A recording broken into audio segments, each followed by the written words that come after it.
Hello, and thank you for watching the special edition video update. I'm Bill Porter, Superintendent. Today, I want to outline our plan for a responsible return to our buildings for students and staff this fall as we continue to work through the COVID-19 pandemic together. All through this unique challenge, our teachers and support staff have been impressive and have rallied and adapted to meet the needs of our community's children with care and compassion. And I also know they will serve our children well again with the challenging work ahead of us. The 2021 school year will be unlike any other we have experienced as adults or children. We have received guidance documents and mandates from the state in regard to the return to school, and we are also taking into consideration recommendations from the American Academy of Pediatrics. Your survey responses a few weeks ago also helped to drive many aspects of our plan, and we have been working collaboratively with Lake County's Health Commissioner to prepare for the safest possible return to school. There is a lot of information to share, and while plans are subject to change as we continue to navigate and adapt to changing conditions, I'm going to try to concisely lay out for you what we know today. First, let's talk about the calendar change. Students' first day of school will be September 2nd, and the last day will be June 4th. Winter and spring breaks will be the same, but to make sure we can fit it all into that window, students will now report to school on some days that were previously listed as off days. The new calendar is posted on our website, so you may view it in further detail. And kindergarten parents, you will receive a separate email from us regarding the adjusted calendar.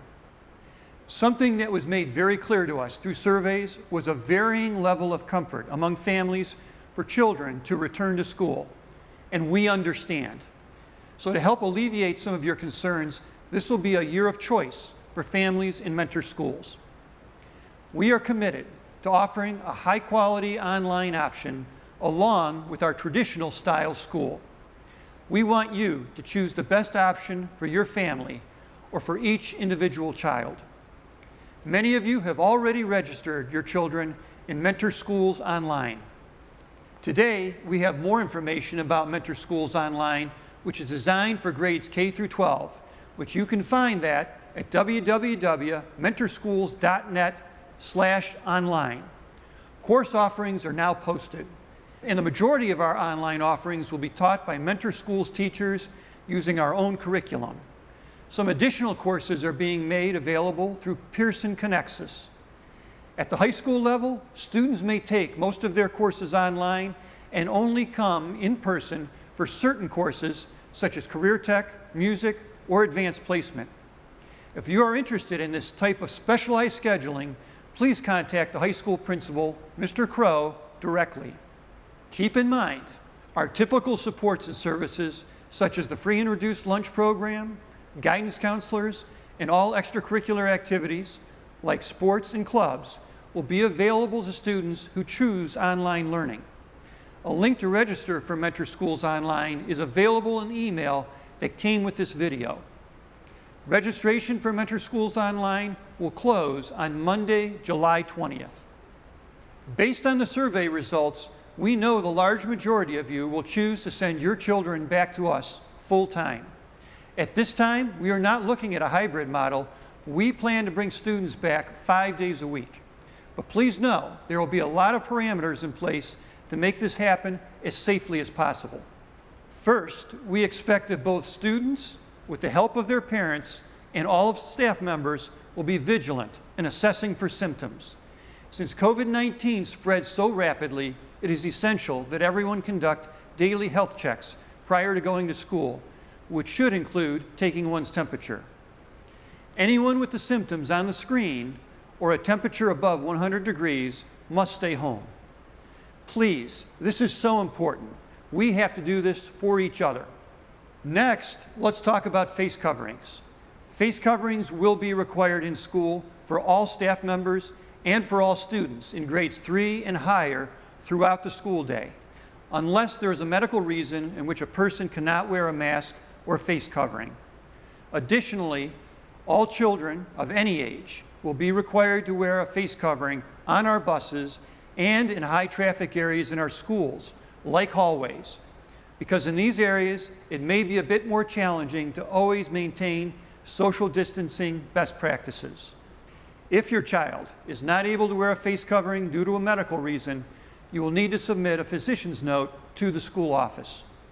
I absolutely understand that wearing a face covering can be uncomfortable, and some will do better with this than others. We are going to work to build in some relief for students by providing mask breaks as we are able. Those last two items, following our face covering policy and vigilantly assessing for symptoms, are things we really need your help with every single day. On our end, we will implement the American Academy of Pediatrics recommended social distancing of 3 to 6 feet wherever possible in our classrooms. We've measured every learning space in the district and intend to spread students out as much as possible in our classrooms.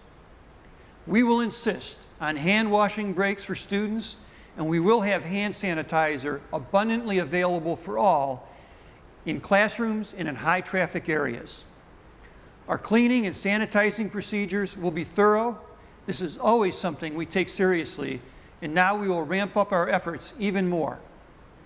We will disinfect surfaces frequently, paying close attention to high-touch areas to reduce the chance that students and staff will come into contact with the virus on surfaces. With those precautions becoming the new norm, here's a bit more information about in-person school. At the elementary level, our principals are collaborating to develop best practices to share across the district. Lunch and breakfast, where it applies, will be a grab-and-go style and taken to the classroom. Recess, we will use recess as a time to get students outside, maintaining safe social distancing and potentially getting a break from their masks. We will keep our related arts courses, but limit shared materials. At the middle and high school levels, we will follow our traditional schedules. We will be creative with expanding classroom and cafeteria spaces. We will also work to limit hallway travel and create one-way hallways and staircases where necessary. More information about each school building will come directly from your principals as we get closer to the start of the school year. As always, we will offer transportation to and from school for those who qualify. We will sit students no more than 2 to a seat, so as mentioned before, face coverings will be required on buses. Our drivers will regularly and thoroughly disinfect their buses, and we have attached an opt-out of transportation form to the email. So if you know you will be providing your own transportation to and from school, please let us know, as it will greatly assist with our continued planning. Naturally, you're probably wondering, even with all of this in place, it is still likely people within our school community may become infected with COVID-19. If that happens, we will be in immediate contact with the Lake County General Health District. We will work closely with public health officials and follow their direction to take appropriate quarantining measures and to provide transparency and communication to the community, while also meeting our obligations to protect privacy. These situations will be addressed on a case-by-case basis. And please know, it is possible, and I believe likely, that we may be ordered back into a remote learning situation at some point this school year. If this happens, our expectations will be set much higher than what was experienced in the spring. This would include required Zoom-style FaceTime meetings and specific teaching times, attendance checks, among other elements. To make sure we're ready for this, and we did hear you loud and clear, all students need to have their school-issued devices at home. For the first time ever, we will be sending devices home with students in kindergarten through grade 5 every day. This way, if we are pushed into remote learning or even part-time at school and part-time at home model, every child will be ready with the tools he or she needs to learn. Volunteers. We appreciate the number of volunteers we typically have helping out in our schools. But in order to minimize the number of people in our schools, we will not allow volunteers into the buildings. For this reason, we will not conduct visitor background checks until further notice. We are also going to change our drop-off and pickup procedures to limit visitor traffic inside each of our schools. And in the interest of safety, We won't have any assemblies or field trips this year either. Along the same lines, all of our Meet the Teacher and orientation events, along with parent, guardian, and teacher conferences, will be held virtually. We'll make sure you have the information you need about these events as they get closer. We plan to operate our WeCare program, but are currently waiting for updated guidelines. Please know in advance there may be limited spaces available. More information on this will be forthcoming from the WeCare department. We do not expect everyone will agree with all of the decisions I've just outlined. However, I hope the Mentor Schools community can appreciate the complexity of the planning challenge and our need to put reasonable expectations in place if we are to return to school as safely as possible 5 days a week. I'm sure you already have questions about the plan.